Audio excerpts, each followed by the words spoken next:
Hello, welcome to Lazada Insider, featuring knowledge that makes a difference.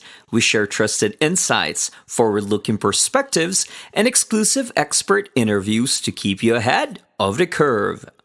Hello, everyone. Welcome to Lazada Insider Earth Day Special Series 2023. I'm your host, Katrina from Lazada. As more businesses recognize the importance of sustainability, they're looking for innovative and new approaches that can help them to drive positive impacts. And one approach that's showing a lot of promise is Agile methodology, which is known for being very efficient, flexible, and adaptable. So today on Lazada Insider, we're going to talk about how agility can be leveraged to advance sustainability journey. And we have two very special guests from PALO IT joining us today for the discussion. We have Paul, who is the Sustainability and Innovation Lead in PALO IT, and Sylvain, who is the Chief Sustainability Leadership Officer at PALO IT Singapore. So very happy to have both of you on Lazada Insider, Paul and Sylvain. So let's kick off our conversation today by getting to know a bit more about our guests. Maybe we start with Paul first. Yep. So hi, Paul Blackler. Working for PALO IT as a sustainability and innovation lead. So as an organization, PALO IT is an innovation transformation consultancy, an agile software development house. Core to that really is supporting clients with their innovation and transformation deliveries. So transforming the business leadership, behaviors, capabilities, and business models to be more resilient for the future. My background personally is in change and transformation with various different flavors from lean, agility, innovation, startup, with around a decade supporting community and international development in West Africa. So now blending both the social, environment, and economic elements of sustainability to help our clients and community have more impact in this space. It sounds very exciting. And Sylvain, we'd love to hear from you too. Yep. Thanks, Katrina. Thanks, Paul. So, my name is Sylvain. Often I say that I'm a recovering software engineer. So I started my career as a software developer, did some project program management. That's when I came across Agile and I became an Agile coach. I moved to Singapore 10 years ago to work as an Agile coach and became more like broader culture coach and leadership coaching. And so in parallel, my interest for sustainability led me to be more and more involved in the various initiatives within PALO IT, like, for instance, becoming a B Corp or crafting our vision of tech for the greater good. And so recently I became the Chief Sustainability Leadership Officer. And so I'm very happy to be here today. Great. Okay, so let's start with talking about this term agility a bit better. This term has been talked about quite a lot, especially in recent few years. But what does it mean actually? And how does it actually come into play with sustainability? So Paul, do you mind sharing your thoughts on this? Yeah, happy to. So we can look at a couple of broad definitions around Agile and agility. So if you think about Agile and flexibility and the ability to change and respond to changes, I think that's, partly in core to it. We can also look to the Business Agility Institute that has a definition around business agility. So this is defined as a set of organizational capabilities, behaviors, and ways of working that affords freedom, flexibility, and resilience to achieve your organization's purpose. And then the tagline on the end really is no matter what the future brings. So this definition is quite important for me because it is updating our behaviors, our ways of working, our leadership in order to be resilient for the future, no matter what the future brings, no matter the change, the external complexities, uncertainties, is the ability to respond to change. So linked to sustainability, I can't find another more kind of pertinent subject where that's kind of driving the complexity and the uncertainties in the business world, and also requiring, the ability to update all of those elements, capability, mindset, leadership, in order to respond to the changes so that we individually, at organization and society level, are resilient for the future. And I'm pretty sure that Palo IT has guided many partners to use these agile methods to address sustainability challenges before. So I'm actually very excited to hear from you, Paul. In what ways can agile practices support sustainability efforts? And maybe Sylvain, from your end, if you could share with us some great examples that you have experienced, I think that would be really good. Yeah, so the business agility movement sometimes is a misconception. It's actually about doing more quickly. It's not about doing more rubbish more quickly. It's not just about efficiency. It's actually around the effectiveness and the quality. So quite quickly, it brings us back to values and recognizing that we now operate in this complex, volatile, uncertain, ambiguous world. A big challenge for organizations actually to be able to respond more quickly to consumer needs, be closer to the customer, get fast feedback loops around what is valuable for the customer, how the market is changing, and being able to be responsive and flexible in that way as well. So yeah, back to kind of the ability to change. It's for a lot of organizations that means approaching our work differently, how we plan our work, how we break down our goals and into actionable items, producing backlogs of activity, but always focus back to the outcome that we're looking to achieve. This terminology within the Agile movement around sprints or iterations is really around working in smaller increments to deliver value to your market or to your customer or to your stakeholder in order to get feedback more quickly, in order to be more responsible. So it's not necessarily continuously improving our velocity, our productivity. It's more around the speed of feedback loops, the speed of learning and change and adaptability. So in terms of examples, so I like this question because I was going through the case studies I know, and actually I don't have any examples of organizations having successfully implemented sustainability initiatives without applying the agile mindset. Okay, all of them I know of to some extent, some deeper than others. They apply the agile mindset. So one example that I find very inspiring, it's a company called Interface. So Interface started in the 70s, and they do modular flooring. Those square tiles that you see in many offices. So chances are that you've been in a building with modular tiles manufactured by Interface. So they are one of the world leaders. The Interface's journey started in 95 when Ray Anderson, the founder, had this, he read a book and he was like, okay, we really need to change the way we do business. And he called it the Let's Climb Mount Sustainability. And the vision was by 2020 to eliminate the negative impact of Interface. So it was a 25-year, horizon. So very, very visionary. So the company is really one of the pioneers. Recently, they released the first carbon negative tile. All right, it's a carbon negative tile, not carbon neutral, carbon negative. So really, very, very innovative. And so, if you study this case study, you'll see many ingredients of Agile. One is cross-functional teams. So at the country level, even at the factory level, you bring people from different backgrounds, different skills. That's one of the key practices in Agile. Don't operate in silos. Another one is that those cross-functional teams have a great degree of freedom. All right, so the self-organization part. They own their process, how they generate ideas, how they filter the good and the bad ones. Okay, that's also something very, very important. A third aspect is iterative. Yeah, Agile is all about short feedback loops. Let's pilot things. Let's gather feedback.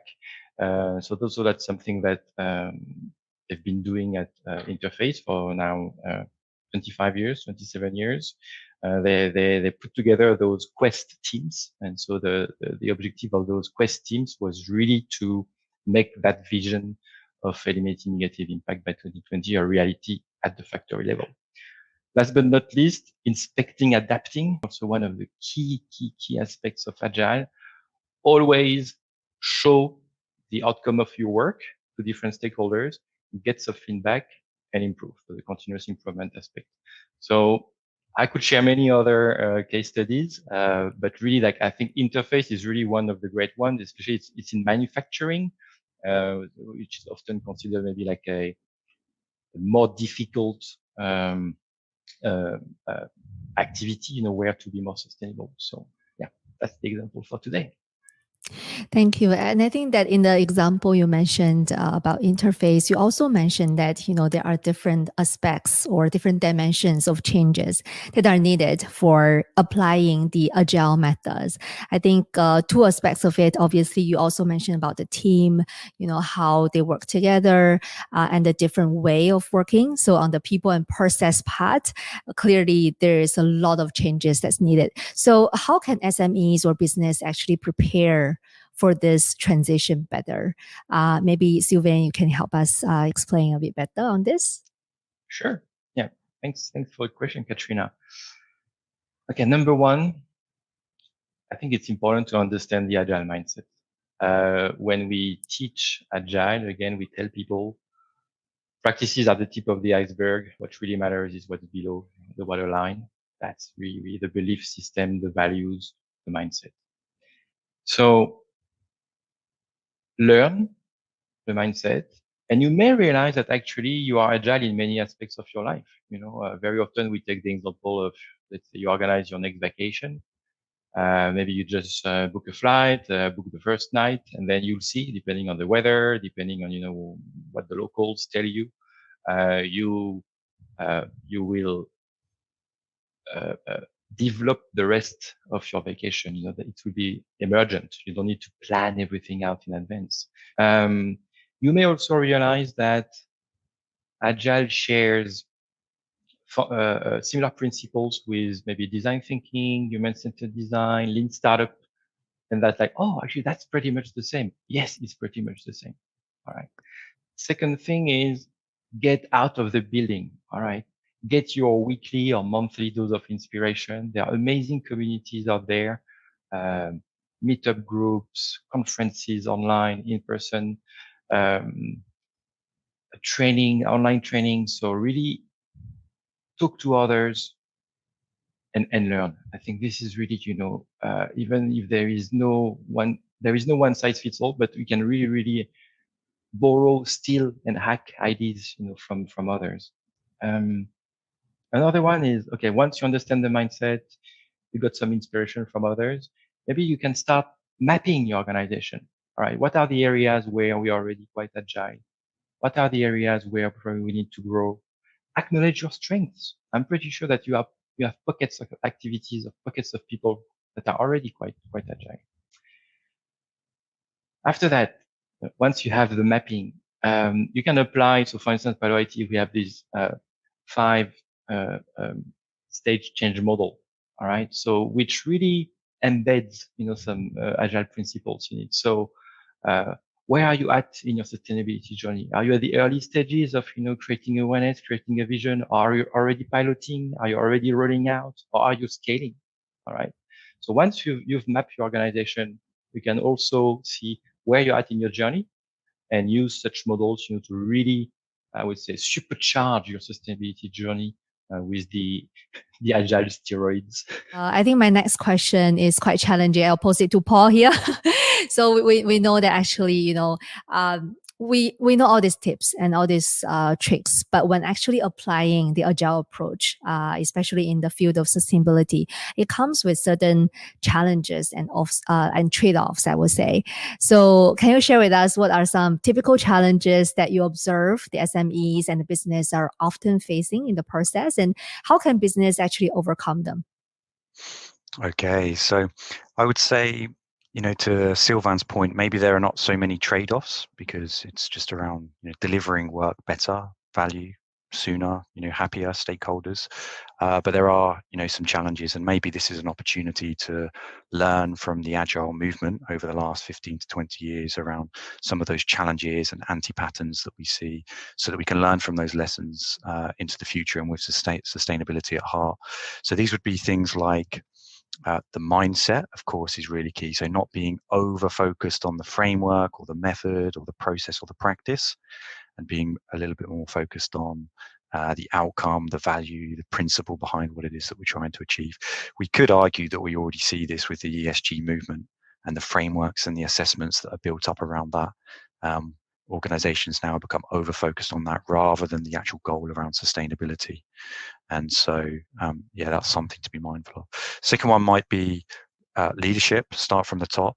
Actually, in the interface example, Ran Anderson, he talks around the spear to the heart that he had, right? So this was like when he read the book, this was a radical change for him. Was quite visionary, but what that meant was he had a very top-down and bottom-up approach to completely reinventing the business model, and he set that vision very early on. And this is where business agility has sometimes struggled in the past. There's been an intention and aspiration to become more agile, but it's not really been embedded from leadership.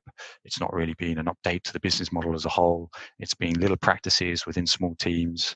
And then we get into this anti-pattern around local optimization. So that might be the third one, is to avoid improving an efficiency or an outcome in one area. It might actually lead to a negative consequence elsewhere, where it might not actually be improving the overall outcome that's important.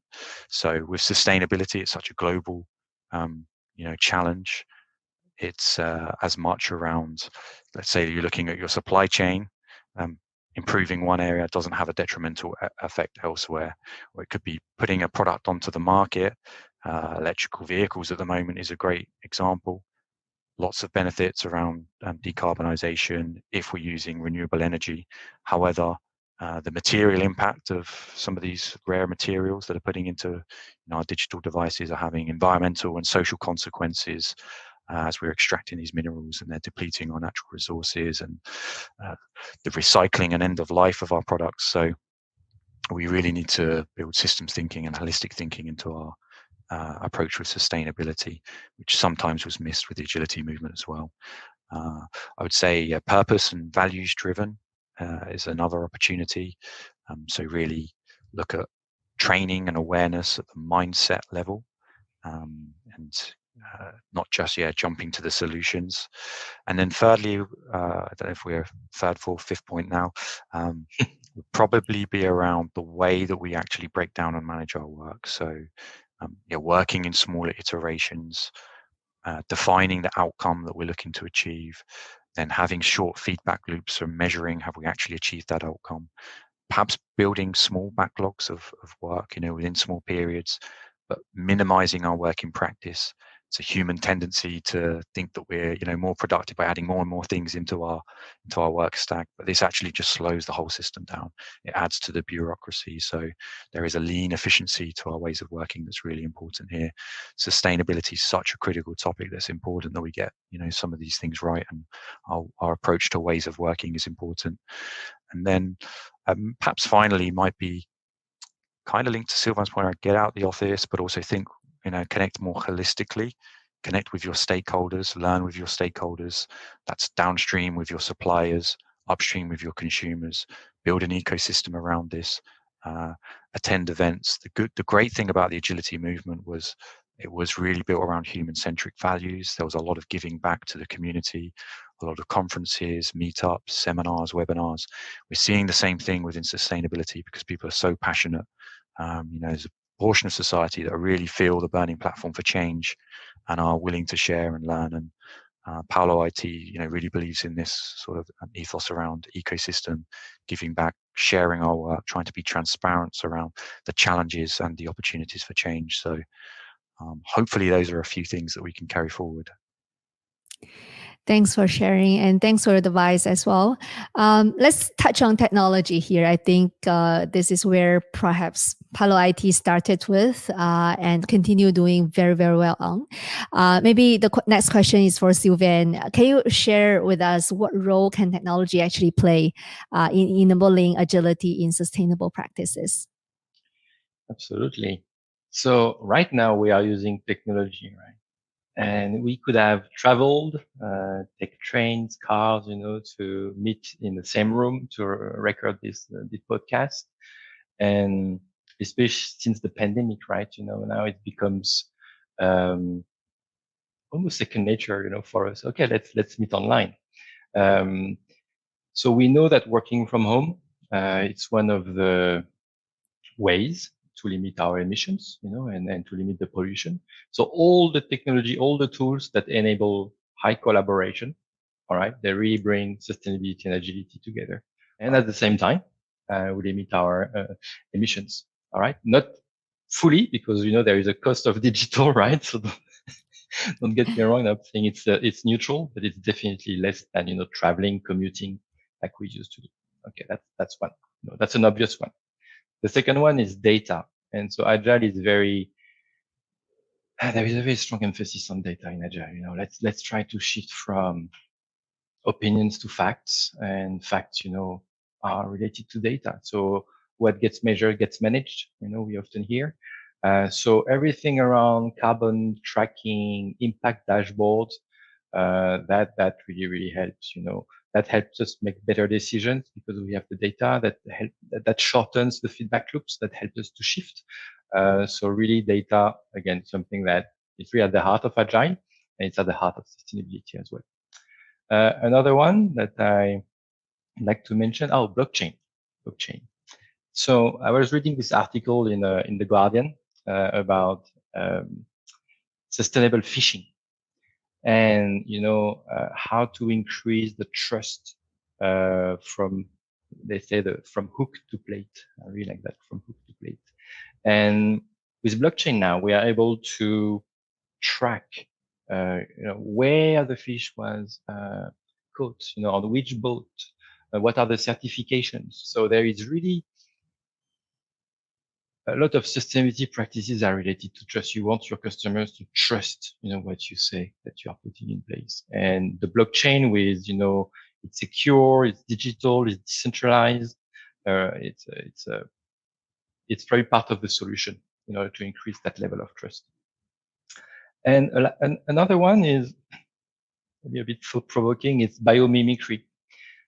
So innovation inspired by nature. I feel that when solutions are inspired by biomimicry, so first, they are usually more sustainable. So you can really innovate and design new solutions inspired by nature. So for instance, there is this company called Regenergy, and they use swarm logic, so the bees, the ants, how they behave. So they use this logic in order to optimize energy distribution. All right. So it's innovation inspired by nature. So it's really biomimicry, and that enables a lot of agility, in the grid. It's very, very inspiring. Very interesting. For our last question for today, maybe Paul, you can help us understand better, how can actually business measure the success of their agile sustainable efforts?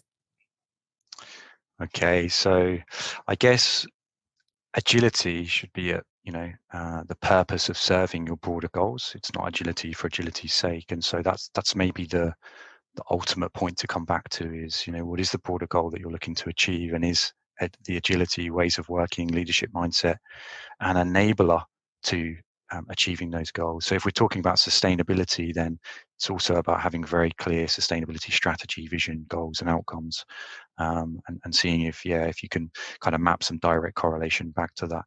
You could also revert back to the original definition of agility that we looked at, Business Agility Institute, talking around capability, behaviors, and ways of working. So actually, have we seen a measurable shift in those areas? And then, of course, no matter what the future brings, so it is about the resilience into the future. So the ultimate measure could be, are we surviving as a company? And also, if that's then linked to broader sustainability goals, have we minimized, reduced, maybe eliminated the negative impacts to people and planet? And then are we starting to get to regenerative that we covered in the first episode around actually net positive contributions? So those are maybe some key areas. Agility movement also has some measures around delivering better value sooner, in a more resilient way with happier stakeholders. So you could also break down those elements. Are we delivering sustainability value? How are we measuring that in a sustainability journey? Is it safer? Is it more resilient for us as an organization, for the people and planet? And actually, are people happier in this process? So that, not forgetting the social side, are our employees engaged? Are they motivated? Is it helping with retention? Is it helping with recruitment by a more powerful mission that we've generated around this? Are we getting, different levels of feedback or traction with consumers or particular markets now that we started to broaden our horizons around sustainability or communicate our sustainable products in a different way? So yeah, a few areas where you can look to measure sustainability and its impact. Thank you so much, both of you, for shedding the light on really great potential of applying the agility method in sustainability field. And I'm pretty sure that our audience have benefited quite a lot from your sharing today. And with that, we reach the end of today's discussion. Thank you very much, both again, for joining Lazada Insider. This is Lazada Insider. We hope you enjoyed this episode. Make sure you click follow and subscribe so you don't miss our latest insights and expert interviews. Thanks again for joining us. Until next time, take care.